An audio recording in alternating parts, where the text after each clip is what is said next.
are you? Good, I'm well. How about yourselves? I am well. I'm so glad you can join us. Well, I've had a lot of Zoom meetings today. I'll tell you that. So I'm the co-chair of Rock Acts, and I also have a publication called Toxin Magazine. Yes, I'm Kathleen. I'm the other co-chair of the Criminal Justice Task Force. Sure. You wrote us an email when you heard about the paper that we were putting together, and we had an email exchange. Yes. And so we wanted to follow up and actually speak about this matter. Okay, great. Okay. Great. So So tell me about the purpose and the scope of the white paper and what that's going to entail. So basically, as you know, there's been a lot of calls to defund the police. Mm-hmm. After Floyd's murder, George Floyd, there has been a lot of protesting and people have called for defunding. So Yes. the first question I would ask you is, what are your thoughts on defunding the police? Well, UCLM has clearly taken a position not to use the word defunding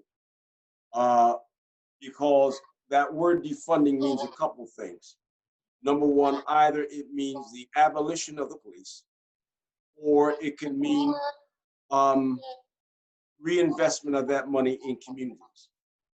If we are talking about a better trained, non-racist police force, then our term, UCLM's term, is a reallocation of resources.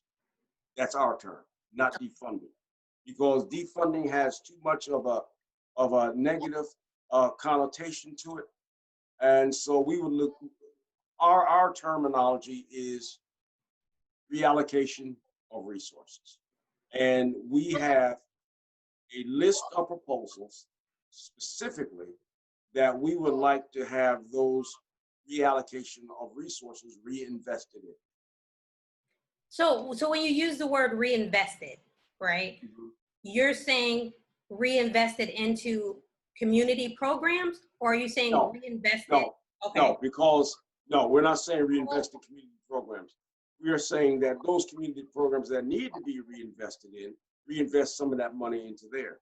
But if we're talking about training police to be guardians of the community and not as warriors or an occupation force, if we're talking about a non-racist police force that respects Black and brown people, then we're talking about reallocating that funding into better training and better education.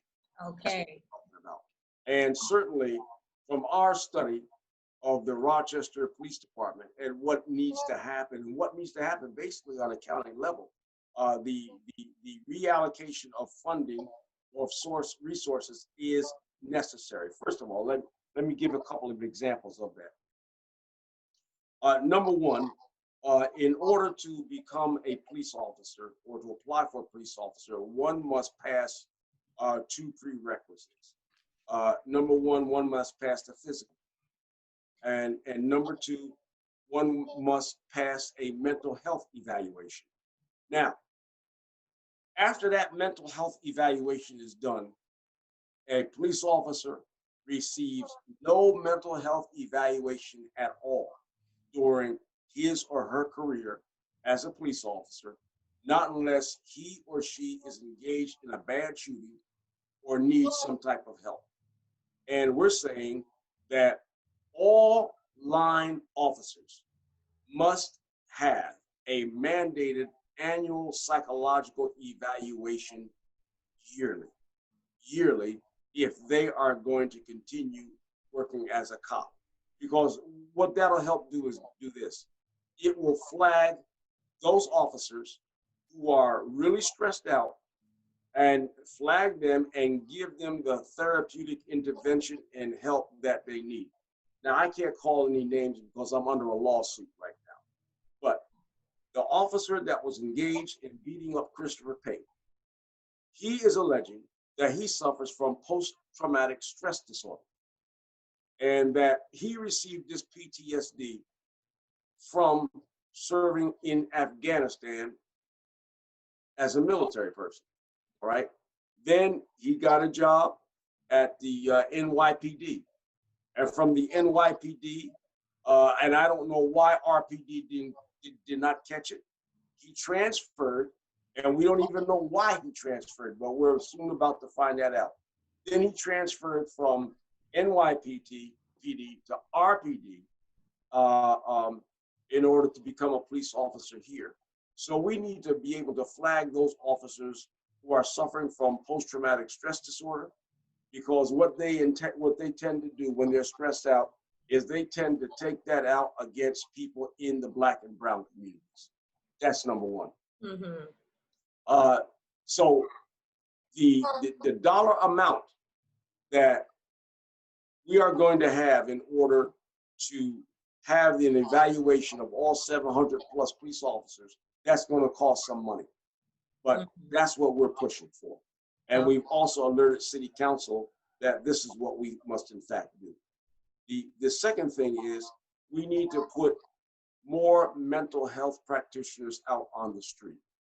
Mental health practitioners that are engaged in de-escalation instead of escalating a conflict. And we're talking about in terms of nonviolent conflicts and situations. The other thing is that we need racial education and justice training to be offered at the police academy. And this is going to cost some money because we're talking about not just merely an in-service training, but expanding that training to about 10 to 12 hours annually, or even more than that on a semi-annual basis. That has dollar and cents value connected to it. We're also talking about dealing with internal systemic racism in police departments, because we all know that in order to dismantle systemic racism, you're going to have to dismantle the cultural problem that goes on among police officers on that particular level. So that's another one. Then we're talking about something also that's innovative. And we're talking about when police officers apply, they're not officers yet, but when candidates or applicants apply for a job, that they are interviewed by about 3 to 5 community residents. So we're talking about, you have to have that physical, you have to have that psychological, and then another step is that you have to be interviewed by community people if you want to apply for a job as a police officer. So we're talking about that, and then we're talking about the same interviewees, or interviewers, should I say, passing that on to the hiring personnel or management, whether these people are going to be recommended or not recommended. So these are some of the things that we're talking about. We're also talking about the expansion of de-escalation training among police officers. Instead of use of force, they need more than just 4 hours a year relative to de-escalation training. Then we're talking about looking at police trainers having more than just 3 years of experience. They must have at a minimum 5 years of experience before they can train others as police officers. So these are some of the concerns that we're involved with. And all of these have a tag of dollar amounts. And that's why we're talking about if we want a police force that's commensurate with the 21st century and a non-racist police force, and how we envision that police force, then we're going to have to invest the money and training into this. Well, I wanted to respond to Reverend Stewart's question about why we're writing this paper. Basically, it's a position paper to help guide our committee, our task force. We were given the framework from Faith in Action. Faith in Action is the overarching organization for Rock Acts, and it's called Bring the Heat, which is a framework for thinking about this whole police issue. And Shanique and I talked about it. She said, look, I want to know how any of these initiatives would affect Rochester. I'm not just going to say I'm behind, I'm quoting you, Shanique, correct me if I'm wrong, but in our discussion, she said, I'm not just going to advocate for something, I want to find out about it. She's a journalist, and so that, and at some point there, that email that I sent to my committee reached you. You reached out back to us, and then we're continuing to look into the community to try to gather what is the real impact.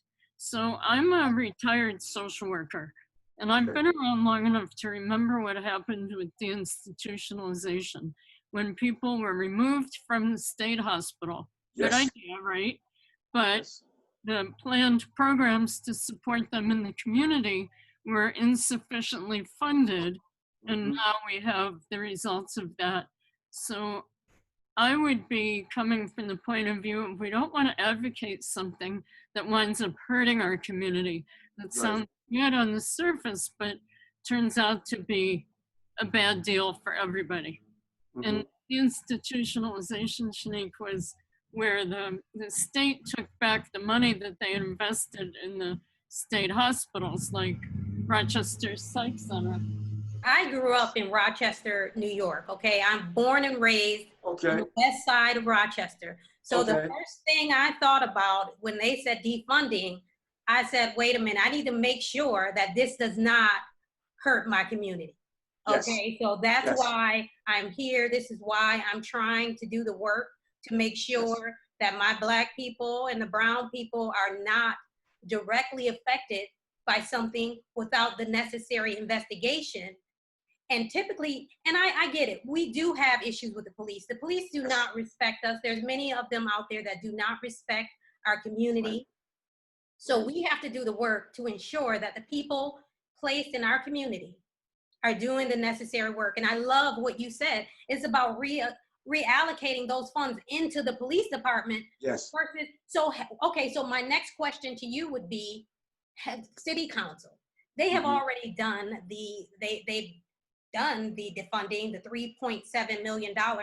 Have you discussed with them where those funds should go, or have they even set up a plan for those funds? No, they have not set up a plan for those funds. And when I heard that they were considering such, I immediately emailed President Scott, Willie Lightfoot, Mitch Gruber, and those who sat on that council. And I said, I would caution you on defunding this defunding ploy. I said, because if we're talking about a better police force, and we as Black and brown people are already having difficulties with the police anyway, don't we need a better trained police force that's non-racist, that's going to respect us as a people and respect our human dignity? I said, of course so. And we're going to need money to do this for the training and for the reformation of the police department itself. So I sent in some of the proposals, or the proposals I just gave you a gist of, and they're passing it on to this Commission on Race, RASE. I think you all have heard of that. Yes. The one that Dr. Shafiq and Bill Johnson are co-chairing.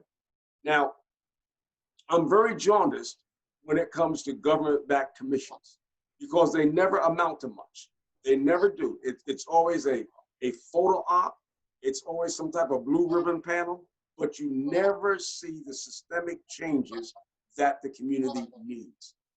And so I'm going to be monitoring that, and I hope we all monitor what's going on there. But I sent them the proposals. They're going to pass them on to this commission. But I'm going to be a gadfly in their milk. I'm going to continue to push for changes. Now, the governor and the state legislature and the state assembly, they've already come down with many meaningful changes relative to police reform. Some of that doesn't go far enough. For example, the governor's executive order relative to independent investigators. Now, that is only a half measure because that goes on to dealing with independently investigating police shootings and also those shootings that end up in fatalities. I think we need a wider expansion of that to include an independent investigation into those cops that have engaged in excessive force with people, like Christopher Pate, like Brenda Hardaway, or others. And so that needs to be expanded. And to me, this whole issue of police reform is necessary. Now, I don't know whether both of you saw it, but I think it was last week or the week before last, these sheriffs who met in Niagara Falls Yeah, so came out with a proposal really to knock back the whole police reform measures. And so they want to add felonies onto charges that are already listed as misdemeanors. And as far as I'm concerned, that's a no-no, and that's ridiculous. We know that's all about. That's a political ploy that they want to utilize, and we've got to fight against it. So my concern is that the bottom just is UCLM has been working, Rock Acts has been working. How do we bring all this together into a monolithic plan of action that all of us can agree on and that all of us can push forward? Because I think all of us bring significant ideas to the table. But if these city council people are going to listen to us, then we have to do it together. And that's the issue. Otherwise, we're not going to be make our force felt. My only issue with some of the Black Lives Matters groups is the fact that they keep on protesting, but they're not putting anything tangible on the table. I don't see that. Right. They're just protesting for the sake of protesting. And I'm saying that we behind the scenes who really want to do the work and are doing the work that's necessary, let us come together and put our proposals together. And I think they will have a greater impact. the main question for me is whether it's actually possible to take a police force like the one we have, RPD, and actually reform it. The research I did indicated that over the many decades, police reform is something that gets talked about, written about, and not actually done. So can we reform these people that are so entrenched in this police department who do these things and have the protection of the Locust Club, have the protection of their contract? I went to one day of Benny War's civil trial and observed these police officers, 3 of them looking like, mob mafioso, and 1 of them wearing his uniform and his gun in court as a defendant. I witnessed that Benny's lawyer being far more prepared and articulate than the cop's lawyer, and Benny was awarded $1 in damages for what happened to him. I saw the video. I saw Officer Ferrigno come down on Benny's head with an elbow strike. I'm a martial artist. I have a black belt. I know what an elbow strike can do to a human being. So are those guys reformable? I don't know. I have real doubts about that. So we could train them from now until the end of time and still have the same guy out on the street. How do we deal with that?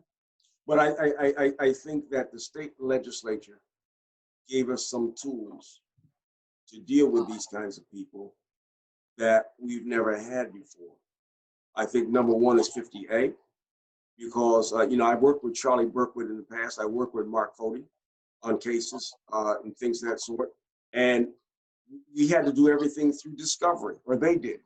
And now those things are there online, and they're trying to get rid of it, I know, but those things are there online in which we can see some past stuff that these cops have been engaged in. That's number one. So we have that now. Number two, what we didn't have in the past is those cops that look on while an innocent person is being abused. Now they can be held up for charges too. And so I'm not saying that we have a panacea that's going to correct everything, but we have a start. And I said, most of it depends on us. And that means also, mind you, that we have to get judges in there in the judiciary that are pro-community and not pro-police. So we're going to have to deal with that too. I mean, there's a plethora of stuff, systemic issues that we have to deal with. But I think that we have the tools to deal with this stuff now, and they are going to have to change. The governor has said that all municipalities, whether towns, villages, or cities, must come up with a plan by April 1st relative to police reform. And I say, let's move on. And that's why I've pushed those proposals through to city council, et cetera. And Kathleen, may I call you Kathleen? I think you're right to be cynical. You are right. But personally, because cynicism is healthy in a sense, and it is. But I think keeping that healthy cynicism, we're going to have to move beyond that, because we push for body cameras. But then we find out that there are 3 or 4 or 5 officers who are not turning on their body cameras in certain situations. We've got to deal with that issue too, and we have been dealing with that issue. And I can tell you behind the scenes that some of these officers who have not done this have been punished and they have been fired. I can tell you that I know of. And so reforms always come about slow, but I think some changes right now are going to be made, and I am hopeful. I am positive that we can do this, but we're going to have to push it and move it together. And that's why I'm inviting you all to the community police relations meeting tomorrow that we've been having every other Tuesday, because I think you all need to be a part of that. And that's tomorrow at 11. Right, and I've sent your information out to Rebecca, who's our communications person, and so you should have that information. Okay. Yeah. And another thing, now, I have seen people, or it's been a lot of talk. I like what you said about Black Lives Matter. And the fact is, to me, also, it appears that they're protesting just to protest. They haven't made any demands. You know, I'm sitting back waiting for demands to be released. I haven't seen any unless I missed it. You know, I've been following everything. So when you hear people say that defunding the police or over policing the Black and brown community would, with it defunding it, it would decrease crime. Have you heard that theory that if we're so policed that it would decrease? What do you think about that concept? What do you think about I have problems with it, because I was just on the Evan Dawson show with Connections today with a couple of people whom I know, whom I like personally. And they said that we should look at the whole concept of public safety as opposed to policing. And partially they are correct, because I think the community needs to be involved in public safety. And we were looking at the issue I was touting the issue that due to the gun violence that's going on in our community and across America, because we know there are 300 million guns out there, which is ridiculous. And in Chicago alone on a weekend, about 500 people were killed or shot due to gun violence. And in our community alone, we've had about 70 shootings so far, right, and about 8 or 9 deaths so far.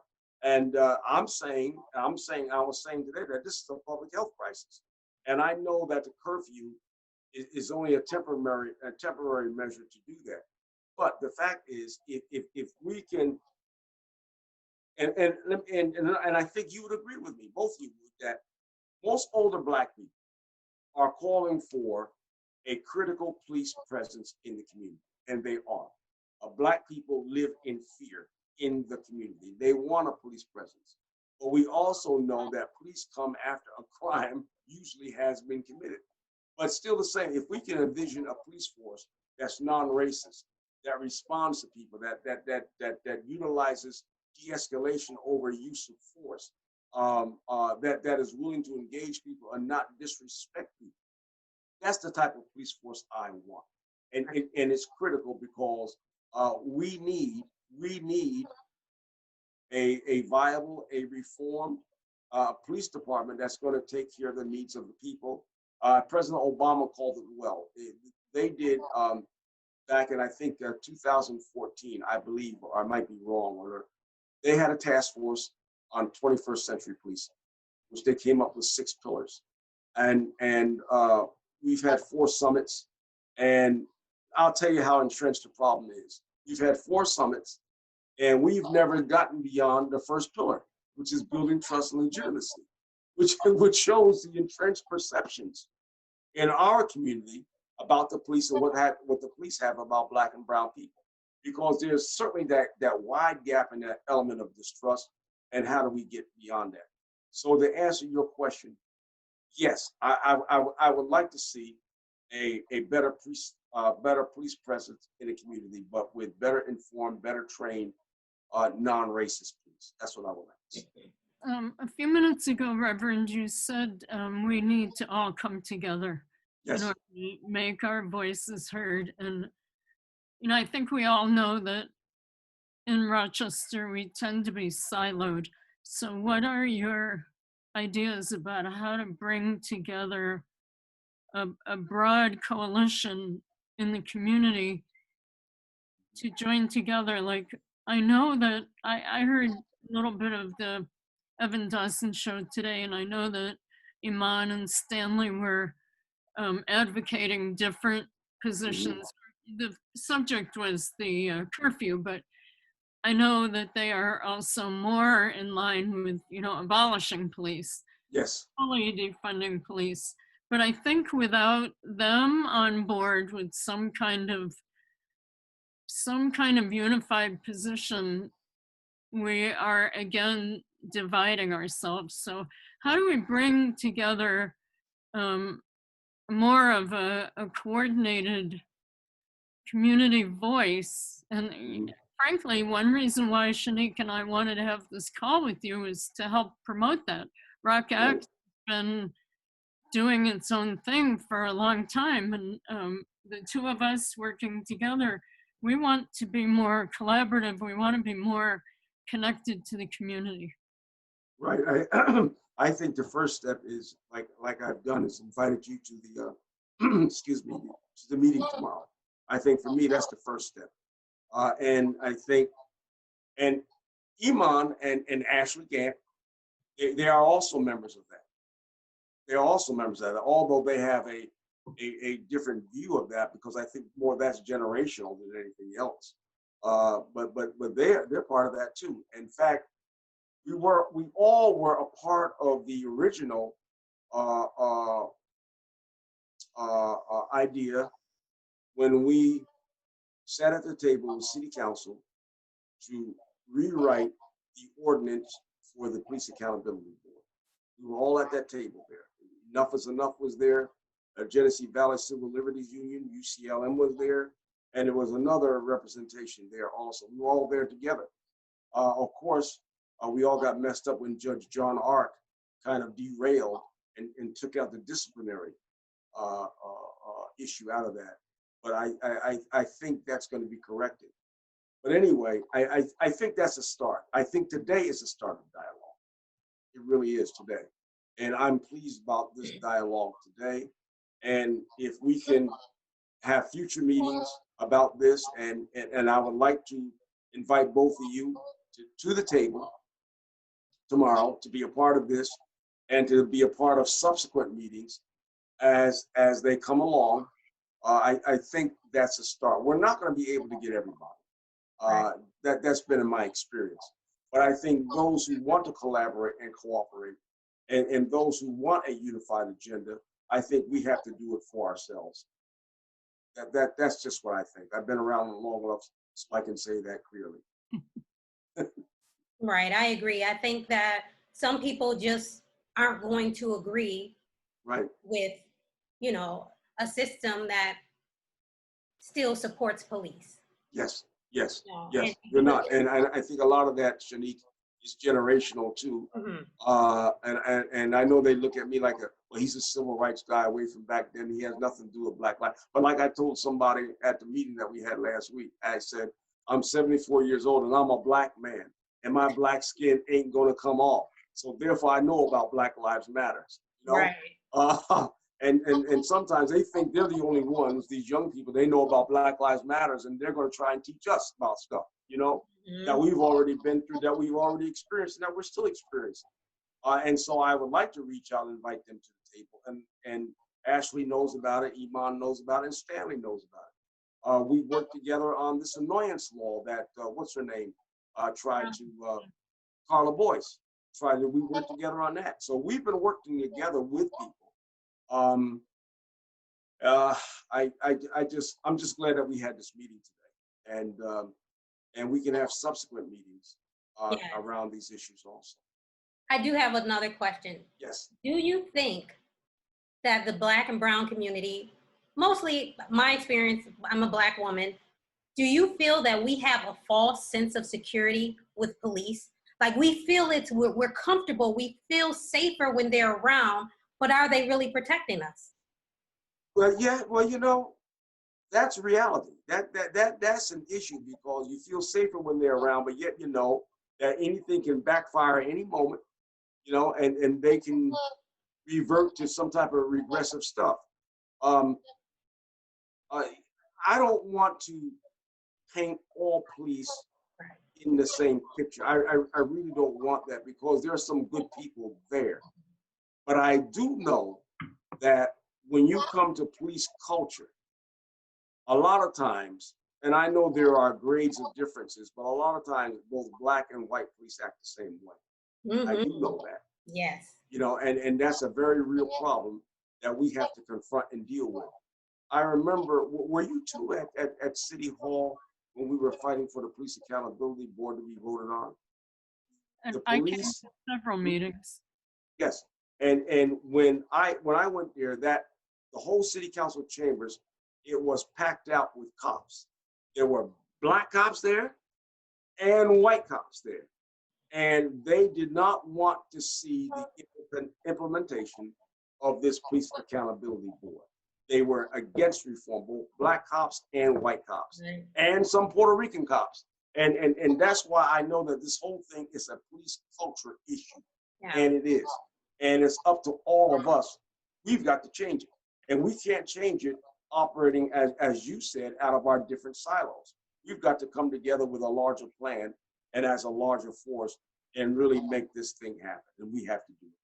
Because I see backlash on the way already from the way these county sheriffs have been meeting and coming up with their plan. And so I'm planning on writing a letter to the state legislature, to what's her name, Stewart Cousins, and to the other person in the assembly and to the governor.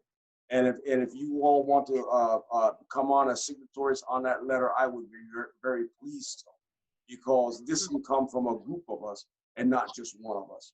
And I think that would carry more power and more weight. I would like to invite both of you to serve on the Community Justice Advisory Board. Now, what happens is the Community Justice Advisory Board, we meet quarterly with Chief Singletary and Mark Muir, who's the Deputy Chief of Police, and his research people. And our next meeting is going to be, and I believe it's going to be Friday, August 28th at 10 o'clock in the morning. And that's going to be a Zoom meeting. Now, the Community Justice Advisory Board came out of the need to push for Rochester to have a body-worn camera program. And I remember very clearly when the mayor said that she was not going to have a body-worn camera program. I don't know why she said that. Maybe that was based on monies or something, but we pushed city council and city council finally voted on the program. Then in November of 2018, I believe, we had a MOU signing with myself and the mayor to implement this body-worn camera program. And we were to meet quarterly, which we still do, have been meeting quarterly on a basis. And really the gist of it is to sit down and look at the policies of body-worn camera program, how they're being implemented, how they're being utilized, and to go over those policies from time to time to make sure that there are no problems with them and RPD is adhering to the purpose of it. And that's what we have been doing. We've been looking at the need to have more people serve on CJAB.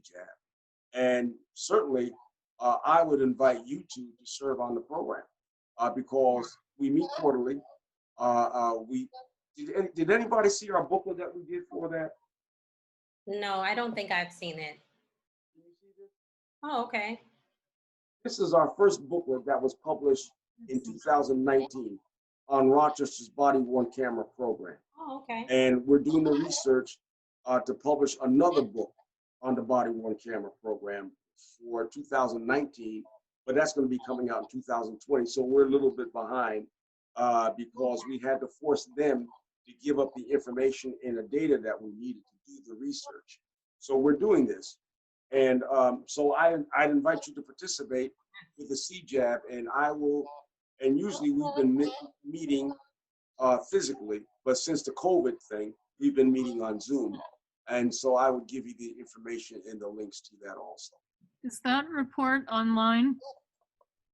You know what? I've got to find that out and ask my communications person. I don't know if it's online or not, but if it's not online, I can certainly mail it. Yes. Also, just real quick, your thoughts on the loss of John Lewis. Oh my goodness, what a great icon and marvelous man. I'm saddened because number one, in this age with the Grand Wizard in the White House, we needed him. And just like I was deeply saddened by the death of Elijah Cummings, and Elijah Cummings certainly wasn't the civil rights icon that John Lewis was, but both of them did some great monumental work. And I think we have suffered a setback by their deaths. We really have. And so, as John Lewis always said, we are the people to continue to fight. And so he's gone, but his spirit is here, and we've got to continue to go forth with that fight. One thing we can do is we can work toward having that bridge renamed for him. Yeah, the John Lewis Bridge instead of the Edmund Pettus Bridge. You're right. You're right. Named after a white supremacist long ago. Okay. Right. Okay. Thank you so much. Thank you.